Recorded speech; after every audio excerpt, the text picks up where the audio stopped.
जय श्री कृष्णा। दोस्तों, कहानी छोटी सीख बड़ी का उद्देश्य लेकर फिर से हाजिर हूँ आपके साथ। दोस्तों, बड़ी ही सच्ची और अच्छी बात कही है किसी ने कि लोगों को सफाई देने में अपना समय बर्बाद मत करना, क्योंकि लोग तो वही सुनते हैं जो वह सुनना चाहते हैं। दोस्तों, आज की कहानी एक सरकारी कार्यालय की है, जहां के मुख्य अधिकारी बड़े परेशान थे, क्योंकि उनके कर्मचारियों में से एक कर्मचारी, जिनका नाम था रमाकांत पांडे जी, वे कभी भी समय पर कार्यालय नहीं आते थे। सप्ताह में 2 या 3 दिन लेट आते थे। बाकी के कर्मचारी समय पर आकर मुख्य अधिकारी से शिकायत करते कि श्रीमान जी, हम सब हमेशा समय पर आते हैं, फिर भी आप हमें डांटते हैं, और वो देर से आते हैं, फिर भी आप उनको कुछ नहीं कहते। पांडे जी बुजुर्ग थे, सबसे सीनियर भी थे, इसलिए सभी उनकी इज्जत करते थे, व्यवहार में बड़े अच्छे थे। लेकिन मुख्य अधिकारी चाहते थे कि इनको भी समय पर कार्यालय बुलाया जाए। और तो और वो जब भी देर से आते तो कोई ना कोई कहानी सुनाते थे कि आज ये हो गया था, वो हो गया था। मुख्य अधिकारी ने अपने से भी ऊपर वाले पदाधिकारी से बात की, लेकिन उन्होंने कहा, अरे कोई बात नहीं, पांडे जी अच्छे इंसान हैं, उनको छोड़ दो, परेशान मत करो। यदि वह देर से आते भी है तो कोई कारण होगा, इसलिए उनको कुछ मत कहो। लेकिन मुख्य अधिकारी ने तो ठान लिया था कि वह पांडे जी को समय पर बुलाकर ही रहेंगे। अधिकारी ने तय कर लिया कि पांडे जी अगले सप्ताह में एक भी दिन अगर देरी से आएंगे तो उनके खिलाफ कार्यवाही की जाएगी। अगले 2-3 दिन पांडे जी सही समय पर आए। गुरुवार के दिन वो उनको देर हो गई।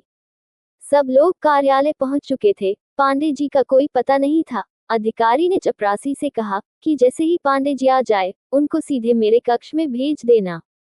पांडे जी दौड़ते भागते पहुंचे, फिर भी आधे घंटे की देर हो गई।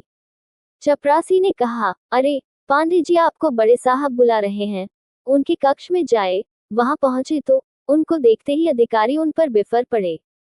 उनको डांटने लगे कि ये क्या चल रहा है, एक तो देर से आते हो, और उस पे फिर अभी जरूर कोई ना कोई परोपकार की कहानी सुनाओगे, समाज सेवा की, ये हो गया था, वो हो गया था, उसकी मदद की। कोई फर्क नहीं पड़ता आपकी इन समाज सेवा की बातों से, आपको कम से कम यहाँ तो समय पर आना चाहिए। अभी आप घर जाए, आज के साथ अगले 3 दिन के अवकाश का प्रार्थना पत्र दीजिए और सोमवार से समय पर कार्यालय आ जाना। इस तरह पांडे जी को वहां से घर भेज दिया गया। पांडे जी उदास थे, वो बाहर निकल गए और सोचने लगे कि क्या करूं, आज का तो पूरा दिन खाली पड़ा है। एक काम करता हूं, सुबह जिस बच्चे की वजह से देर हो गई थी, अस्पताल जाकर उसको एक बार देख लेता हूं। उस बच्चे का एक्सीडेंट हो गया था, कहीं कुछ ज्यादा गंभीर चोट तो नहीं है, क्योंकि वही बच्चा था जिसकी मदद करने की वजह से पांडे जी को आज डांट पड़ी थी।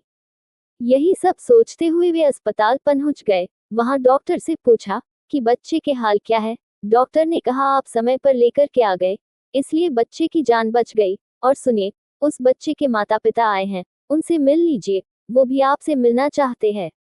डॉक्टर उनको लेकर के उस बच्चे के माता पिता पापा से मिलवाने गए, और जहां उसकी मां पांडे जी को लगातार धन्यवाद दिए जा रही थी, वही लड़के के पिता पांडे जी को देखकर सदमे में थे।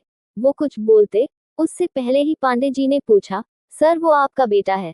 अधिकारी हाथ जोड़कर खड़े थे और धन्यवाद दे रहे थे कि आज तुमने मेरे बच्चे की जान बचा ली। अगर तुम समय पर उसे अस्पताल लेकर नहीं आते तो मेरे बच्चे की जान चली जाती। और बस पांडे जी, एक ही बात कहूंगा, फर्क तो पड़ता है आपकी समाज सेवा से, बहुत फर्क पड़ता है। सुबह मैंने जो कुछ भी कहा उसके लिए मुझे माफ कीजिएगा। दोस्तों, ये छोटी सी कहानी है जो हमें बहुत बड़ी सीख देती है। कई बार हमारे सामने भी ऐसी घटनाएं होती है, हम सोचते हैं क्या फर्क पड़ रहा है, लेकिन फर्क पड़ता है। हमारी थोड़ी सी मदद से किसी की जान बच सकती है। इसलिए हमेशा ध्यान रखिएगा, किसी की भी मदद करने के लिए हमेशा तैयार रहें। दोस्तों, कहानी अच्छी लगी हो तो वीडियो को लाइक, शेयर और कमेंट में जय श्री कृष्णा जरूर लिखें, और हमारे चैनल को सब्सक्राइब अवश्य कीजिएगा। धन्यवाद। जय श्री कृष्णा। हरि हर।